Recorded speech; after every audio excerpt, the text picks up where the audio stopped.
love go be a boss. Amen. Amen. Sister, thank you for staying with us. Like I said when we opened the program this morning, the rains have not been smiling. Well, that's not to say that the census conversation is not going to hold, but this one seems there'll be no road to your house if you don't. You won't be for counted. them to come and count you. Oh, see? So the rains did not smile at all this week. And you know what happens when it rains in Lagos? Even though on this program, every year, we get the reports from NIMET and we warn people, don't throw your trash in the drains. If you do, when the rains come, as they say in Nigeria, you go hear them. Now, we have been hearing since the weekend. It's been wet, wet, wet, and there have been floods. And like I said, there are videos of people who actually had to row their way to church and sit in their canoes to sing and listen to the sermon because the water was kind of high. But we have someone in the studio this morning who's going to tell us what is causing it every year and what is being done. And why it seems like this year's is a little more? It does look like nothing is being done, but I'm sure something is being done. Lagos State will not just sit back and watch this happen year in, year out, and at least not make an effort to reduce the hardship on people who live in areas that are flood-prone. It's my pleasure to welcome the Permanent Secretary, Office of Drainage Services of Lagos State, Mr. Nuruddin Olalekan Shodende. Good morning. Good morning. Thanks for having me. You look like you're dressed for work this morning. Exactly. As I leave me here, I'm going back to the island, which was Osakwa, London. I have another stakeholder session there. Okay. Is there an incident in Osakwa, London? Flooding. Osakwa, London. I heard that people couldn't come out of their houses last weekend. Yeah, well, we've been, part of government is that we engage the community, trying to explain what is the cause, what is being done, or what has been done, and what could. Management is about collaboration. It's not a third party fixing the problem. We have to work and sustain it together. So, when I live here, the entire team is going to the island, and we're having a small stakeholders with the community of Osakwa, London. Okay. So what is the cause in that area? Thank you very much. Well, like you said in your intro, the rains are here and they've not been friendly. But rain is always friendly as far as we're concerned because it's a natural occurrence and we expect it to happen. But the Shapa case is there's a channel there that comes from Mayegun, flows through Osakwa community, then into the lagoon, further north. But along the line, you have the regional road construction taking place. Okay. So we have an ongoing construction. We were upgrading the downstream of this major canal that serves that basin. But due to the construction of the road, there was the need to temporarily block the channel. Oh dear. Yeah, that was a need. But there was still, some level of accessibility for the water. Some 3 rings were provided to allow the water. So that was enough with the level of rainfall then. But with these last few days of intense rainfall, the capacity was, it overcharged that provision. So we had to remove that block. So that block actually caused the flooding, but has been removed now. Okay. So that when the rain finally ceases, the road construction will continue again. So it's everybody wants road. So we need to balance it out. Is that a generic cause for all the cases? Definitely not. How many reports of flooding have you received in different parts of the state? But let me put it this way, that the reports of flooding in my own are not flooding. Because I'm talking to you now, all those areas inundated are spick and span, they're dry. So when you say flooding, you need to classify it. Okay. Flooding by layman, I'm not in the Office of Drainage Services, so I don't understand what that's what I want to explain to you. Other than this. So I saw a video of a road. The median was, the median is almost half my height. Yes. And it was Underwater. It was, yes, thank you. It got submerged such that water was spilling over. Yes. You saw it. Sure. Vehicles, commercial buses were submerged. People, commuters, were on top of the buses. Oh dear. That's one. You have also seen those videos, I'm very sure, of vehicles being taken away in the city. You have also seen a video at least I've seen, of cows being shipped away by flooding. I don't know whether it's in Lagos or not. Well, it's flooding. You've also seen vehicles, SUVs, being... oh, you know, so maybe... What's the word? What's the word? I don't know it. Maybe being swept into drainages and canals. Houses that were submerged halfway. Yes. There were well, someone talked about, I don't know if the hotel was in Lagos or Ogun State, that floods entered into the rooms in a hotel. Okay. Can I say this? That's why you're here. Rain is a natural phenomenon. It will happen. Yeah. If we don't create any imbalance, there'll be no flooding. All those scenarios you've painted is man-made. We caused it. That's the truth. Because rain ordinarily won't create flooding. I'll start with the car that got swept away. 12 inches of flowing water will lift an SUV. 12 inches. That's like 30 centimeters. Okay. 24 inches will lift a truck. 12 inches is 1 foot. Yeah. If you have flowing water of 12 inches, it will lift an SUV. It's a current.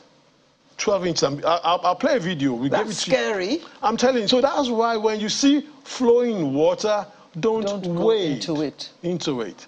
You don't know the current underneath. You only see the surface. It will lift you up. So, but if the water is stagnant? If it's stagnant, like the one you saw that by that culvert you mentioned on the Lagos-Abeokuta Expressway. You see, if that barrier had not been there, the water would have flown out. Right? So, because the barrier was now a dam, it held the water, and water is supposed to flow, not to stay. So once you hold it, it becomes an issue. The question there... But I'm coming. You see, so there are channels in there built over time. That's about the area. But because of urbanization, I need to take your time a bit to understand the cause of flooding. So let's look at scenarios. Rainfall is the real issue here. But naturally, we call something hydrologic cycle. Which I would just call it water cycle. When rain falls, what should happen to the volume of water that is coming down? The ground, the earth's surface, is the biggest drainage infrastructure God has created. It has a wholesome volume to absorb that rainfall event. About 50% should go into the ground. Another storage naturally given is the foliage, the greens, trees, grasses, to store and hold it, not for the water to flow on the ground. And that's about 90% taken out naturally. The natural channels that we have were designed to just have maybe about 10, 20. What we are doing as engineers is to improve the velocity of the flow in those channels. Our job basically is to ensure that this conveyor system, all the drainage systems are flowing. That's why when there is stagnation anywhere, or when there is high intensity of rainfall in a short duration, because it doesn't rain, but at that duration, when the rain is falling, no channel anywhere in the world can take 100% runoff. But surprisingly, that's what we have in Lagos. Just look at the city. Where is the ground to absorb the water?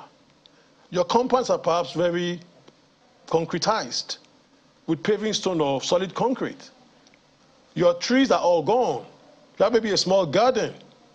So the 90% naturally provided for in the water cycle had been distorted. So everybody's now throwing out 100% runoff, near 100%. And I make bold to say, nowhere in the world can you handle that. Nowhere. So it takes two hands to make a clap. Here now. See, I'm happy to say that government is doing a lot. I must give kudos to this administration. What we have spent in the past 3 years is almost times 3 or 4 what has been spent in the entire 20 years of previous democratic dispensation for the administrations. The MG has spent a lot of resources on stormwater management. Because when you're talking of flooding, it involves management. Everybody needs to live and understand what is happening. Now, my sincere apologies. Okay. You are in the Office of Drainage Services, and it only speaks to drainage. I mean, you've tried to understand, you try to help us understand our own role in all of this. And perhaps one thing that is missing in all of this so far is that communication to people what their own roles are. Because as far as anyone is concerned, there is a drainage. That kind of thing that happened on the expressway, for God's sake, should not happen. You know, I mean, there are huge drainage systems on the expressway. I see them. So what happened to them? Are they not working? Okay. The federal government has a contract ongoing on the Lagos Abuja Expressway, under by Julius Berger Nigeria Limited. In the course of the construction, we're expanding the culvert. I mean, this is an old road. There used to be a single cell culvert under that road, 1.5 by 1.5 meters, that is now is overcharged because of the volume of runoff that I tried to explain in the water cycle. So during the construction, they are expanding the size of the culvert to twice that size. I think three size that size. So it's our job in Lagos State to now take the water from the downstream. So as I'm talking, there's an ongoing construction of a channel, from 1 meter to about 3 meters, making it a lot bigger to take the water immediately it is coming.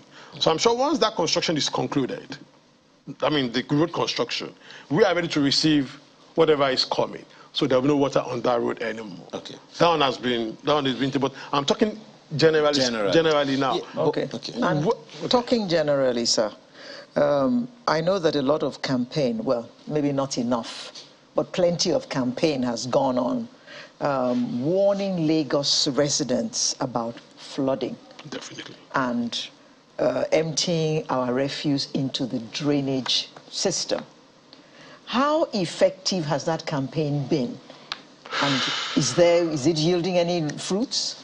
Thank you. I wish I could measure this question based on any empirical data, but from physical reality, we've been advocating, but people are not yet still responding very well, because I still see PET bottles and styrofoams in the channels. I'm not desilting channels anymore. I'm not degarbaging, if there's a word like that. I'm packing refuse from the channels. But when you look, I mean, the engineering of a stormwater management is that you take out silt, granular materials. Mm-hmm. And our channels are designed with what we call self-cleansing capacity. That if grains are in the channel, water will push it. I mean, suspension, and it travels with the content. But when you now put garbage, sacks of refuse, water won't push that. Yeah, but it pushes it a little bit and stops somewhere. So the gutters are open, Mr. Shodainde. So it's very tempting. I've had cases where people they open my conduit, where it's conduit, something covered in the ground, the channel that is covered, and dump refuse in it. And it's quite a lot harder to remove this garbage. It's easy for me to clean and open. If I can have a mindset reset, I don't know what I mean, of everybody, that, okay, we won't dump garbage again. We can seal all our drains. But it's harder for me because I want to evacuate a drain, I'll have to bring a hayab to lift the slab. Okay, we now backward integrate. Why are they dumping refuse in the gutter? The why, really, I don't do it, so I wouldn't know why they're doing it. But I'm assuming. Because there's no system to collect their garbage. There is, my sister. The PSP operator, but I know. In Alimosho, in Agege. I'm sure, madam. In Igondo. Lagos State has a very successful PSP operator system which has to be paid for. But I'm sure that many Lagos residents regard this service or think that this service should be free. So because they don't want to pay for it. Like I said, two hands should make a clap. No, Sustainability requires that it is funded. So if I pay my own 500 naira, you pay your 1,000, he pays his 3,000, that becomes a sustainable investment. It's not even fair that I have to pay 3,000 and you pay 500 naira. But you don't know if that's my kind of house. We'll come back to that. No, he needs to face me, I face you. But, Thank you, you understand. You began by saying that, there's no way to measure the communication to people. You see, there is awareness. Or the result of the result of communication. communication. Yes. There is awareness. Exactly. And then there is communication. I don't think communication has happened. Or would you say that? Because if communication has happened indeed, throwing information at people is one thing. People receiving the information, internalizing it, and acting on it, that's another thing altogether. Exactly. So it goes back to the responsibility of government in ensuring that people know what their responsibilities are. And to buttress that, Mr. Aide, I remember I've used this example before. When I was growing up in Lagos, there was always Ijoba Sowikwe. Ijoba Sowikwe. Government was communicating with the people and carrying the people along, so that the market women would be the ones propagating this information. Absolutely. Telling everybody, Ijoba sokwe ka se bayi o, so bayi la se ma se, bi Ijoba se so is what we're going to do. But I don't hear those expressions anymore. Well, let me put it, technology took away that from the table. Let me explain why. So you tell us through cell phones? No. Media, print, electronic, that's what we use. On my way here today, throughout my drive of about 30 minutes, Loma had a program funded on a radio station talking about illegality of cat pushers, telling about the enforcement of cash pushers. Is the Yoloja aware? It's not languages, Yoruba, broken, Egun, English. Do you understand? So radio, we believe, is wide. Okay. Apart from that, stakeholders are done with marketers, garages. So, we talk. Perhaps another, because we're winding down now and we know you have to run. Another leg to this is the role or the gap of the local government system. Wow. Because if the local government system was as effective as they should be... Touchy subject, right? For me, it doesn't, because now people are suffering in their various communities. So if you wouldn't need to go all the way to Osaka, London, if the local government system around that area, or rather governing that area, is effective. Or would you still need to go there? Thank you. You say the state government is responsible to some level of drainage infrastructure. In the scheme of drainage, we have three categories: the tertiary, secondary, and primary. But in this case, tertiary are the smaller ones, not like the university. The secondary are the middle ones. Primary is actually the bigger ones. Okay. Now, so we handle... it's the converse. We handle the primary and the secondary, the state government. While the mandate of local government and tenement is to manage the ones in front of their houses, the tertiary. Or supposed to. Legally mandated, not supposed. Legally, according to this law, the statutes of the state. And the constitution. It's part of the functions of the local government Thank you very much. So, yes, there's a gap there. Like I said, it's a system.